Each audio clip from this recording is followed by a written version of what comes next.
आज आहे अवनीचं बर्थडे. आता 5ला इथं लाडी गोडी लावून स्कूलला पाठवून द्यायचं काम चालू होतं, कारण ते काही अवनीशिवाय स्कूलला जायला तेवढं काही मानत नाही तिला, कारण 2-4 दिवस सुट्ट्या आहेत म्हणून ती घरीच होती. त्यानंतर तिला छान असं खट्टा चावल बनवून दिलं प्रसादामध्ये. ती जाऊन मंदिरमध्ये वाटून आली, छान दर्शन वगैरे करून आली.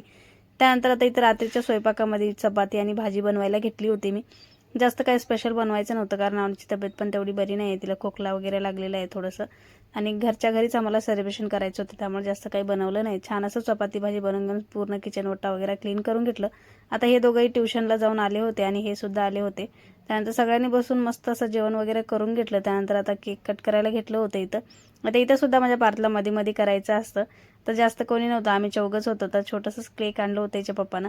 आणि हे ड्रेससुद्धा मी घरी शिवले होते, तिला याआधीच मी शिवलं होतं, तर खूप दिवसापासून शिवून ठेवलं होतं तसंच, तर तेच तिने घातला होता. त्यानंतर छान असं केक वगैरे कट केला. आणि बर्थडे म्हणलं की खूप सारे लेकरं असले तरच मजा येते, पण आता तिकडं जिथं आधी आम्ही राहायचो ना, तिथं खूप सारे लेकरं होते आमचे सगळे नातेवाईकांचे, आणि ते सगळे एकत्र यायचे. आता थोडंसं लांब लांब झालो आहे, तर जास्त कोणाचे लेकरं येत नाहीत, आता सगळे घरच्या घरी सेलिब्रेट करून घेतात.